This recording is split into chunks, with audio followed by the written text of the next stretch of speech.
This video was made possible with the help of Game Toppers. Upgrade your gaming experience with a Game Topper. Hello chaps and chappets, let me take you to an alternative universe where, let's say, I am not a board game reviewer, but I'm actually a board game soundtrack compositor that calls themselves the Balance of Power. Yeah, crazy, yeah? But anywho, also in this alternative universe, the Soviets have won the space race, and instead of going to the moon, they've decided to go a bit further, and they've actually crash landed on an alien planet and started to colonize. And they called this colony Alderon. No, they called this colony the Red Outpost.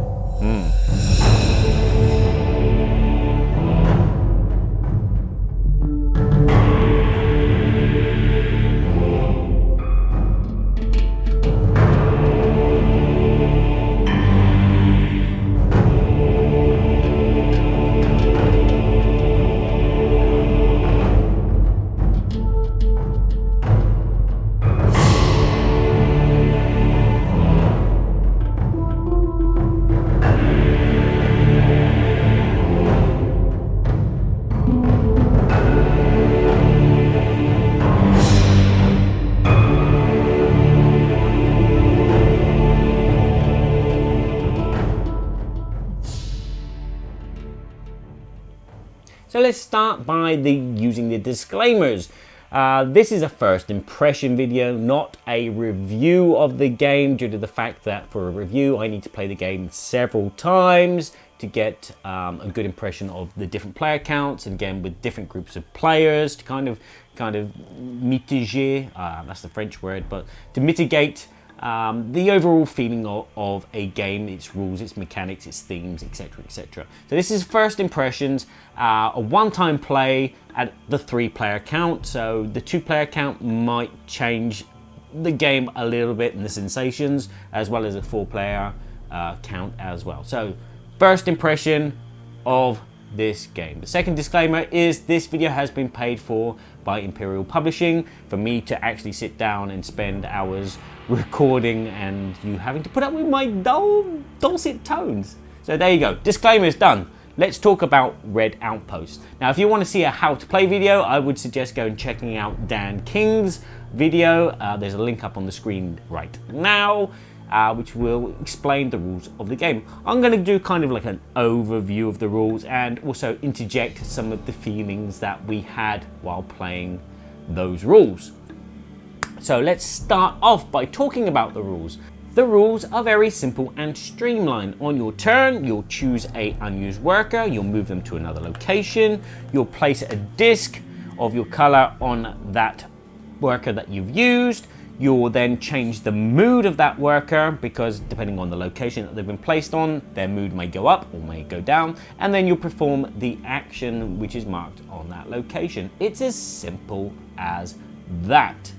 You're going to play for 2 rounds, and each round is broken into 5 phases. There's the dawn phase, there is the morning phase, there is the dinner time phase, there is the afternoon phase, and then there's the evening phase. And each phase you're going to be moving workers around and performing these actions. You're going to score points by producing resources. You're going to score points also at the end of each day, depending if you have the most influence on one of the workers, and you may even lose points if that worker is actually sad. And at the end of the whole game entirely, you're going to score points at the palace if you've contributed the most amount of crystals. The game is as simple as that. But yes, the rules are simple, but this game is a difficult game to master because it's going to depend on the other players and what they do. This is a game about reacting to the other players and adjusting the situation so you come out on top. So now let's dive into the phases. And the phases are quite thematic. In the dawn phase, each player is going to be able to move one of the unused workers to a different location. This is great because there are 6 workers in the game. So if you're playing, as we did, a 3-player game, only 3 of those workers are going to be displaced, leaving 3 still in their barracks asleep. This is a nice thematic and fun thing. Those 3 workers that didn't move instantly had a lay-in, and so their morale boosted by 1. So they instantly have this 1 point if you have the most influence on them. Thematic, it works. Lunchtime is the same kind of thing. Lunchtime opens up the restaurant, and again, each player can move 1 worker into that restaurant. Now, the good thing is this is not obligatory. They could just move that worker to another location and do a job, but again, going to the restaurant will actually boost their morale by 1. So in our game, 3 of the workers had their morale boost, while 3 of them didn't move at all. And then finally, there's the evening phase, is to move a worker into the barracks so they can have a sleep. Having a sleep, again, boosts the morale of that worker. So those 3 phases are thematic, and they're kind of fun. The last one is, you know, what do you want to boost? And obviously, that's going to help you no matter what. Maybe you have already the most influence on a certain character, and just by moving them into the barracks, you know, secures an extra point, maybe, and again secures that possibility of you being the most dominant person on that worker, and that's going to score you lots of points at the end of that day.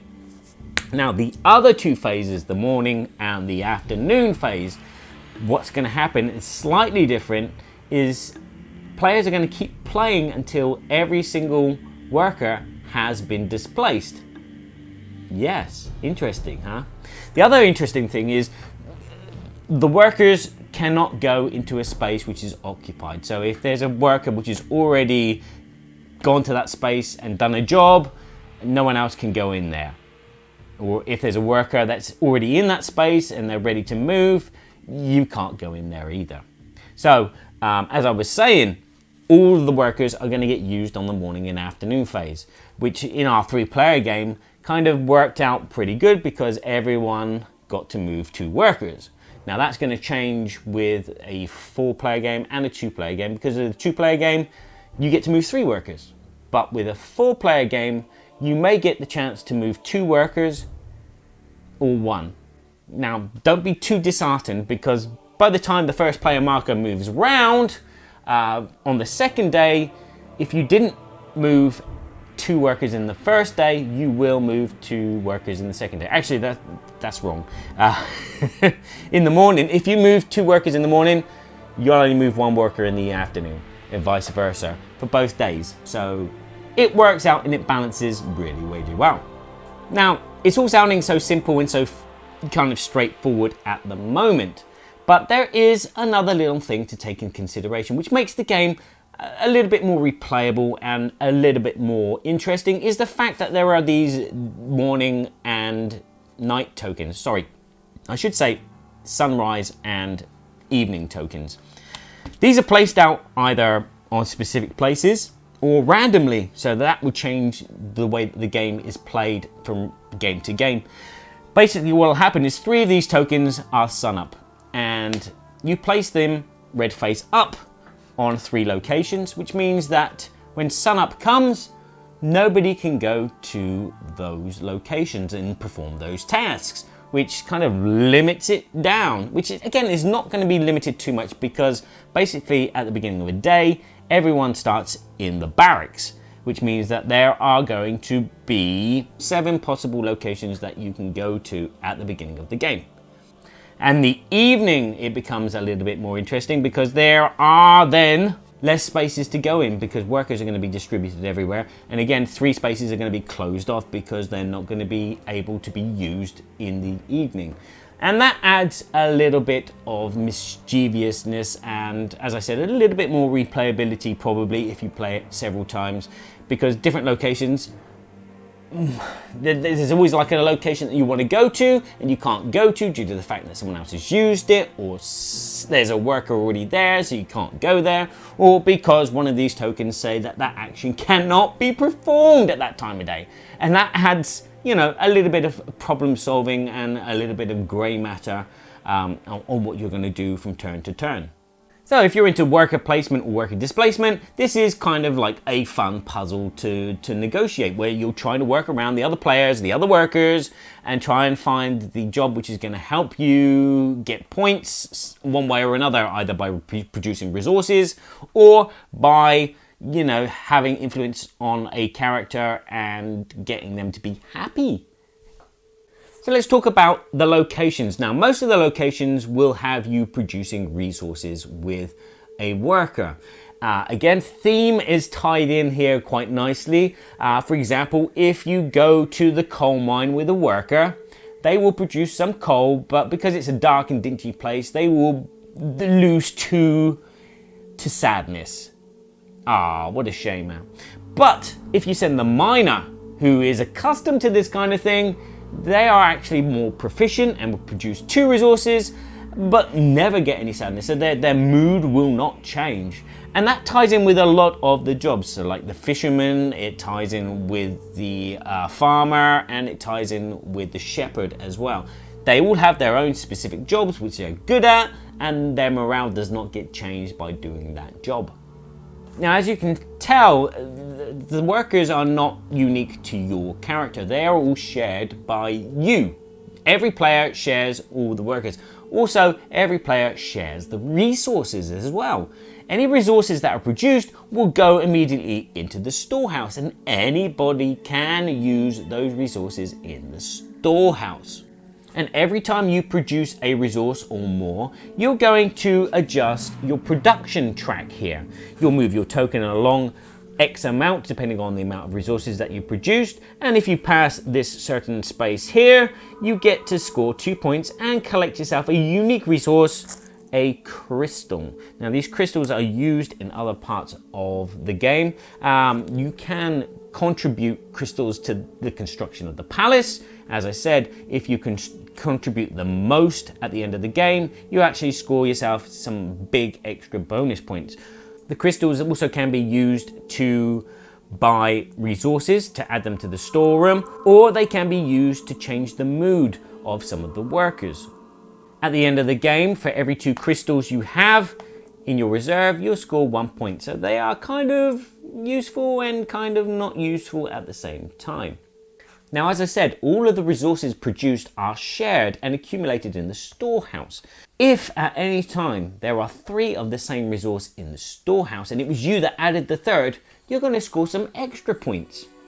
All of that resource is removed from the storehouse, and you'll place a cube on the first available space on the resource score track. So at the beginning of the game, if you're the first one to catch or add to the cumulative 3 fish, you'll score a point.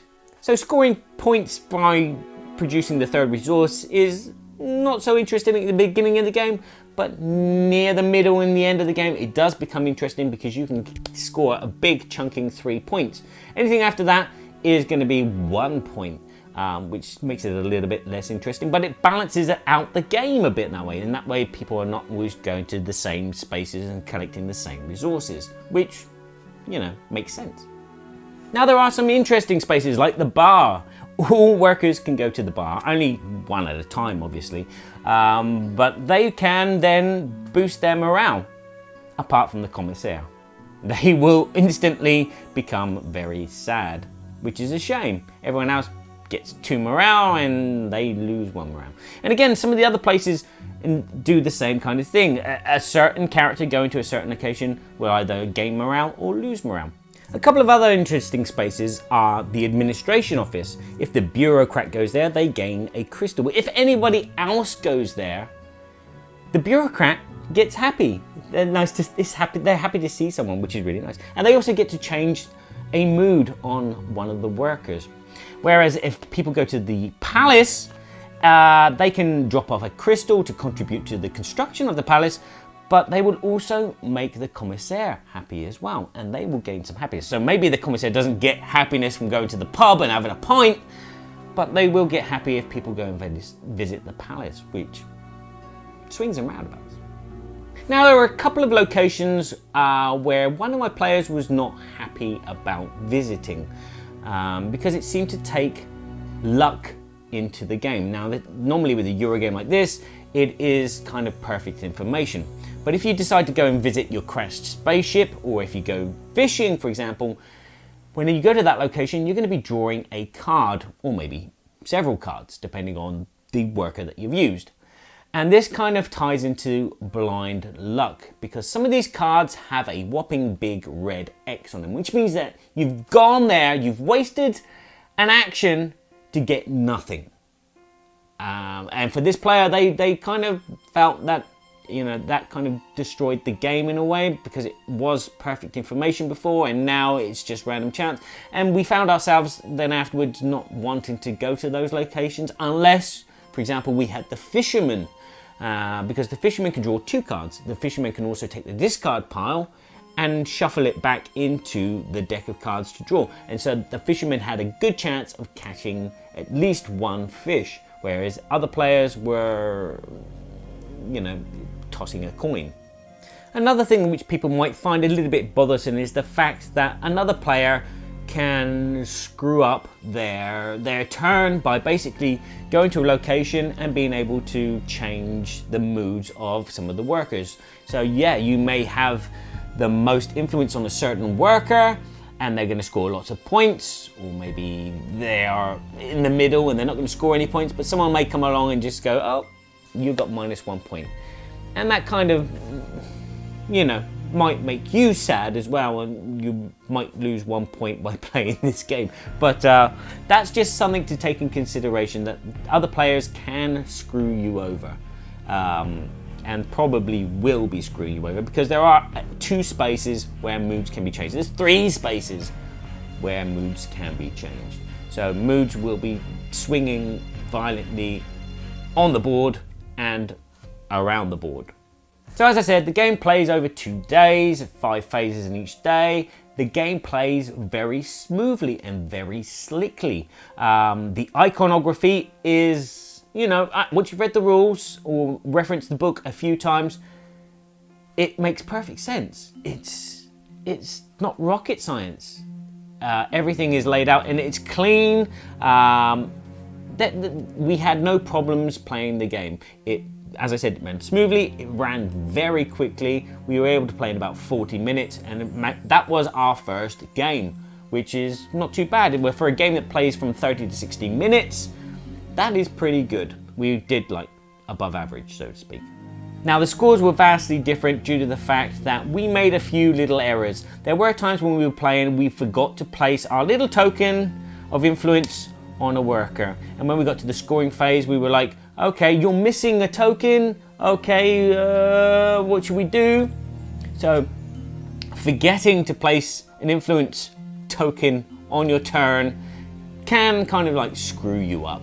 And so that's one thing to be aware of. It's the kind of like the only mistakes that we made while playing the game, and 2 times that happened. The game also came with a variant, and we actually played with the variant. The variant is each player will start with 2 cards. One card is a special power for a particular worker, and the other is a special power for a location. And these are played face up, and so they are kind of general knowledge for everybody. Everyone knows that if you're going to move the fisherman, you are going to get the special power which is related to that fisherman. Or if you move to, for example, the field, you're going to get the special power from the field. And so this kind of added a very interesting layer to the game, because sometimes you wanted to move a particular worker or go to a particular location because it was available, although most of the time it wasn't available. And you knew you were going to do it because this special power was pretty useful. But it was this kind of like, is it going to be beneficiary for me to do that? Because if I move, say, the miner there, they're going to get sadness, and I have influence on the miner already, but I am going to get the power of the miner.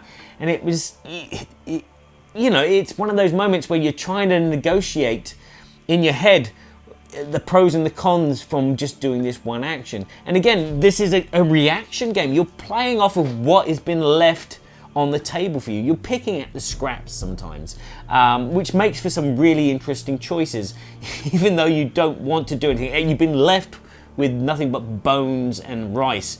and you don't want either bones or rice, you want some peas or some corn or something. But you have to kind of force yourself to make the best of a bad situation. And that, as I said, leads to some interesting planning, some ideas. Is it best to use this character? If you're the first player, is it best to use this character before someone else uses it? Is it, you know, as I said, there's a lot of thinking going on. It doesn't take a lot of time because there is not a lot of spaces and there's not a lot of workers to choose from. And obviously as it gets narrowed down, as the game goes on from round to round and phase to phase, it's going to run still smoothly. But you can't really prepare in advance. You can have some ideas and hope that nobody takes that location or hope nobody takes that worker, but you can't like prepare in advance unless you're the first player. While I was playing the game, I had the sensation that this was the baby or the love child of Outlive and Medieval Academy. Outlive has the worker displacement, whereas Medieval Academy has these influence tracks that you're trying to boost up. Differently, you can go up and down on these tracks, which is the slight variation in compared to Medieval Academy. This game is very cutthroat, I found. You feel like you are trying to keep your head above water by doggy paddling, but at the same time you're pushing every other player's head under the water just to keep yourself afloat. As I said, very cutthroat, so if you're not into cutthroat-y, styly games, I mean, it's hidden very well in this game, but it is cutthroat. So there you go, there's some thoughts and feelings about the game. I'm going to quickly go over the prototype itself. This is a very stellar prototype for a Euro game. The rulebook is very, very good, it explains everything perfectly. Any questions we had were quickly found. Again, it's only 4 pages. So as I said, this is a very light rule game, but it's a very difficult game to master because it's going to depend on what the other players do. The components themselves, I like the meeple, they're nice, they stand out, everything stands out. The palette is pretty good, the cardboard quality, the card quality, everything is, you know, it's like a game which you could buy right now. So this is a fantastic prototype, I can't knock it for that. Again, this is going to be a Kickstarter, so some of this may change as well, so be aware that they might update the components and make maybe plastic minis, or you won't get little wooden discs, it'd be something else or whatever. They might make the box even bigger. As you can see, it's quite a small box, so it's not going to take a lot of space on your shelf. But again, as I said, they may make it bigger with the Kickstarter. So there you go, there's our first impressions, not just mine, but as I said, my colleagues' impressions and thoughts and sensations about Red Outpost. If this game sounds interesting to you, I would suggest going to the Kickstarter. The link is in the notes right below, so you can click on that and go straight there and maybe pledge or late pledge for this game and all its wonderful stuff. You can also just go there and check it out and see what kind of stretch goals, what kind of upgrades they're going to do, what kind of changes. Again, there might be some extra rules to prolong the replayability. There may be some extra characters which can be interchanged. I don't know. It's a Kickstarter. Anything can happen. If you've found this video informative and you've liked it, then please give it a like. If you know someone that might be interested in this game, remember you can always share this video with them. And if you want to check out everything else and you want to read more about this game, I've written an article up on my website, boardgameseverybodyshould.com, and we also have it in French if you speak French. Si tu parles français. We also have the Berkey and Badger Board Game Babble podcast, which is done with my good friend who created these wonderful game toppers. We also have some board game soundtracks there as well, if you like playing with some music. So that's boardgameseverybodyshould.com. Thank you very much for watching. I'd like to thank everyone at Imperial Publishing as well for letting me play this wonderful game. So until next time, I say ciao for now, and remember to please play nicely with each other. Just sitting at the table next to Felicia.